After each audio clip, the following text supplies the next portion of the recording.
everyone and welcome back to Kunwani's English Express, the art of learning English. My dear students, आज के इस video में मैं आपको बताऊंगी how you can add question tag or question tail and why they are important while learning English speaking. English speaking में question tag and question tail का क्या importance होता है? वैसे तो एग्जाम पॉइंट ऑफ व्यू भी question tag and question tail काफी ज्यादा इंपॉर्टेंट होते हैं and you know that in every class question paper from 1st to 12th you will get the question like add a question tag. तो चलिए सीखते हैं कि क्वेश्चन टैग स्पीकिंग में क्यों इंपॉर्टेंट है. देखिए लैंग्वेज में 3 टाइप के क्वेश्चंस पूछे जाते हैं. नंबर 1 WH क्वेश्चंस जिनका आंसर डिस्क्रिप्टिव होता है. Second yes no type of question जिनका आंसर यस या फिर नो होता है. तीसरे टाइप के क्वेश्चंस होते हैं क्वेश्चन टैग और क्वेश्चन टेल. अब इस टाइप के क्वेश्चन जब स्पीकर पूछता है तो ही और शी डजंट एक्सपेक्ट कि आप उसका आंसर करें. अब इसको समझते हैं बहुत सिंपल एग्जांपल से. जैसे कि जब आपको कहना है कि आज बहुत गर्मी है, आप किस तरीके से कहते हैं? आज बहुत गर्मी है ना? इंग्लिश में से किस तरीके से कहेंगे हम लोग? आज बहुत गर्मी है. इसे हम कहेंगे इट्स वेरी हॉट. लेकिन जब आप इसमें क्वेश्चन टैग ऐड कर देते हो तो गर्मी है ना? It's very today. आप इसमें ऐड करेंगे टैग को. तो किस तरीके से ऐड करेंगे? It's very simple. सबसे पहले आपको हेल्पिंग वर्ब फाइंड करना है सेंटेंस का. तो इस सेंटेंस में आप देख पा रहे हैं इज जो है वो हेल्पिंग वर्ब है. मेरे पिछले वीडियो में ऑलरेडी मैं आपको सिखा चुकी हूँ कि हेल्पिंग वर्ब्स कौन कौन से होते हैं. अब आपको सेंटेंस को देखना है. अगर सेंटेंस पॉजिटिव है, अफर्मेटिव है, तो आपको उसका टैग नेगेटिव बनाना पड़ेगा. मतलब इसके साथ आप नॉट लगाएंगे. जब आप इसके साथ नॉट लगाते हैं तो उसका शॉर्ट फॉर्म ऑफ नेगेशन होता है इजंट. तो आपको टैग लगाते समय इजंट को लिखना है. उसके बाद आपको देखना है सब्जेक्ट. सब्जेक्ट से रिलेटेड जो भी प्रोनाउन है वो आपको लिखना है. आफ्टर दैट आपको कॉमा प्लेस करना है. और जब आप बोलते हो इसको तो आपको इस तरीके से बोलना है कि लास्ट में आपके चेहरे पर क्वेश्चन मार्क जैसे एक्सप्रेशंस आ रहे हैं. तो चलिए देखते हैं इसका राइट क्वेश्चन टैग.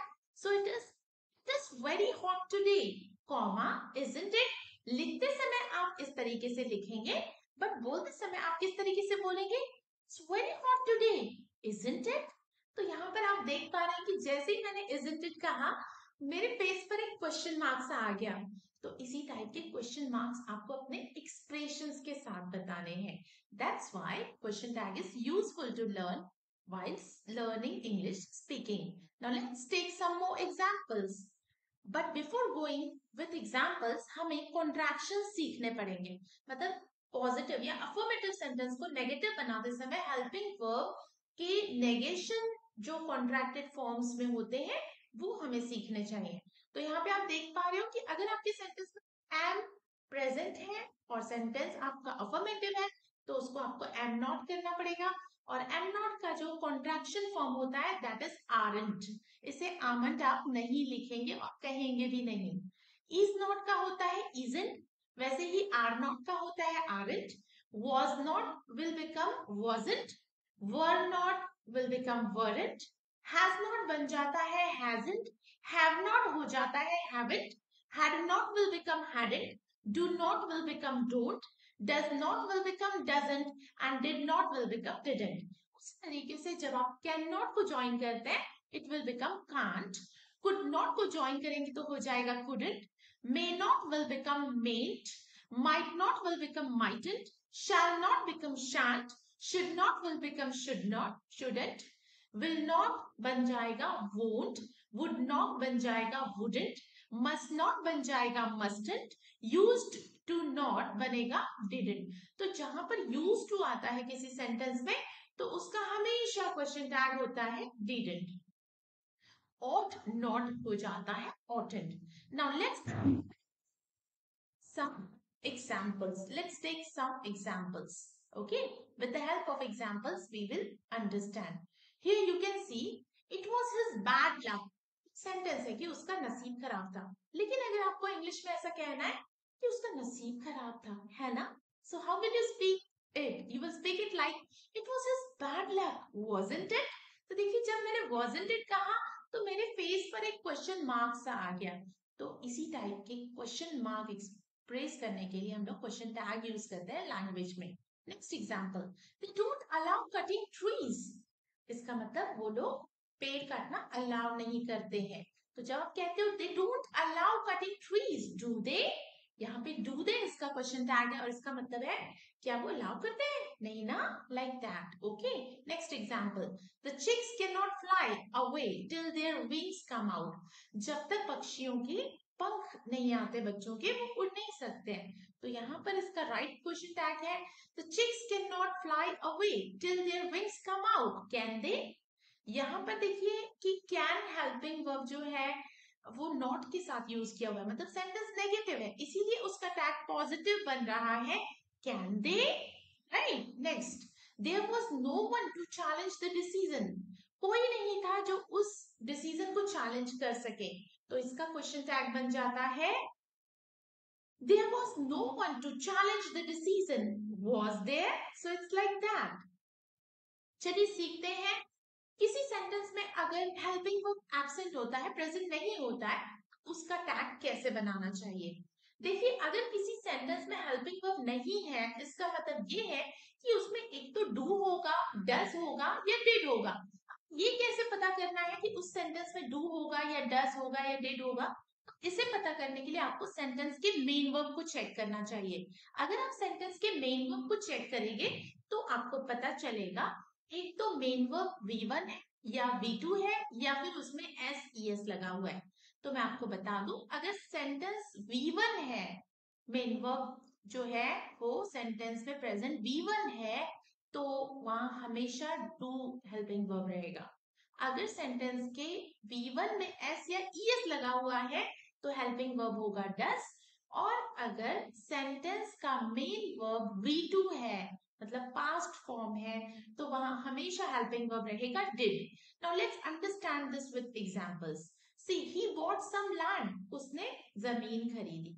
अब यहाँ पे देखिए ही बॉट सम लैंड, यहाँ पे हेल्पिंग वर्ब आपको नहीं दिखाई दे रहा है, लेकिन बॉट जो है वो बाय का V2 है ना? तो इसीलिए हम यहाँ पे यूज करें डिड, और सेंटेंस अफर्मेटिव है इसलिए हम इसको बना रहे हैं didn't. And he already pronoun दिया हुआ है इन at the place of subject, so that's why the question tag will be didn't he bought some land, didn't he? उसने जमीन खरीदी, है ना? like that. okay, next, she studies hard। अब यहाँ पे देखिए she studies hard में मेन वर्ब है studies, so ये V1 को ES लगा हुआ है, इसलिए यहाँ पर हेल्पिंग वर्ब हो जाता है does and it will become doesn't। so that's why we say she studies hard, doesn't she? वो बहुत पढ़ाई करती है ना?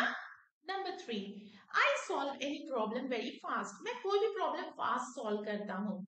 अब यहाँ पे देखिए सॉल्व जो है it is the main verb और यहाँ हेल्पिंग वर्ब एब्सेंट है, तो solve is present in V1 format, that's why here helping verb will be do, और डू का नेगेशन फॉर्म होता है डोंट, इसलिए हम कहते हैं I solve any problem very fast, don't I?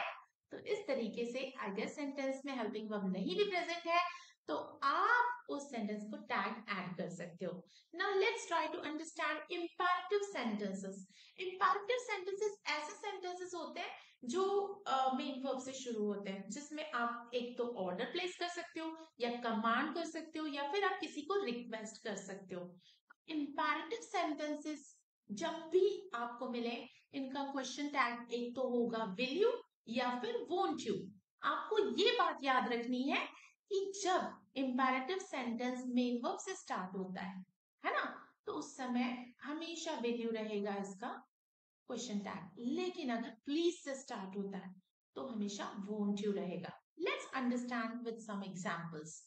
Attend the seminar, seminar attend कीजिए। अब attend is a main verb, तो यहाँ पर इसका क्वेश्चन टैग हो जाएगा you. Attend the seminar, will you seminar attend करोगे ना, like that. Next example, please give me a glass of water, तो यहाँ पे हो जाएगा won't you, please give me a glass of water, won't you, right? okay, now don't make noise, ये भी एक इंपैरेटिव सेंटेंस है, ठीक है। लेकिन यहाँ पे देखिए make noise is the imperative sentence और वो स्टार्ट हो रहा है डोंट से। तो आप ये मत सोचिए कि यहाँ पर डू हेल्पिंग वर्ब है, no, here do is not the helping verb, okay. So यहाँ पर इसका जो क्वेश्चन टैग होगा it will be will you, because it is the imperative sentence, okay. Number next, let's play cricket. याद रखना है आपको कि जब भी कोई सेंटेंस लेट्स से स्टार्ट होता है तो उसका क्वेश्चन टैग होता है शैल बी, क्योंकि लेट्स का मतलब क्या होता है कि ग्रुप में कोई एक्टिविटी को करना, ओके। जैसे लेट्स प्ले क्रिकेट, चलिए क्रिकेट खेलते हैं, है ना। तो जब हम ग्रुप के साथ बात करें तो वी जो रहेगा वो at the place of pronoun आता है, एंड शैल जो है हम लोग as a helping verb use करते हैं। That's why let's play cricket shall be, इस तरीके से आपको बोलना है। चलिए आगे बढ़ते हैं। देखिए जब भी सेंटेंस की शुरुआत होती है समवन, समबडी, एवरीवन या फिर एवरीबडी से, तो स्टूडेंट्स अक्सर कंफ्यूज हो जाते हैं कि यहाँ पर आप प्रोनाउन क्या चूज करेंगे। तो घबराने की कोई बात नहीं है, here you are going to choose pronoun as they, okay. So let's understand this with some examples. Everyone was afraid of him, हर कोई उससे डरता था। तो यहाँ पर आप देख पा रहे हैं in the sentence was is used as a helping verb, so was will become in negative form was it, and pronoun will be they. So here the correct question tag will be was it they, and was afraid of him, wasn't they.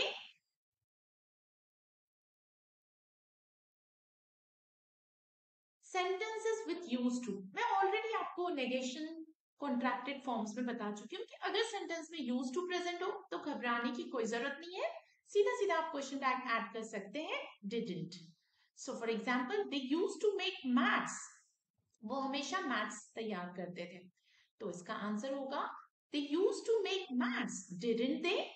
तो सिर्फ लिखना ही नहीं बल्कि बोलने की style सीखनी है इन spoken English, and इस तरीके से हम लोग क्वेश्चन टैग्स जो है वो यूज करते हैं सेंटेंसेस में। आई होप आपको ये वीडियो जरूर पसंद आया होगा, आप लोगों ने जरूर सीखा होगा how to add question tag in sentence, and आपने ये भी सीखा होगा कि इंग्लिश स्पीकिंग में क्वेश्चन टैग का क्या इंपॉर्टेंस है। If you really like my video, do subscribe my channel, share my video with your friends so that they can also take benefit of my channel. See you in the next video with a new topic. Till then, bye bye, thank you, stay connected and have a nice time.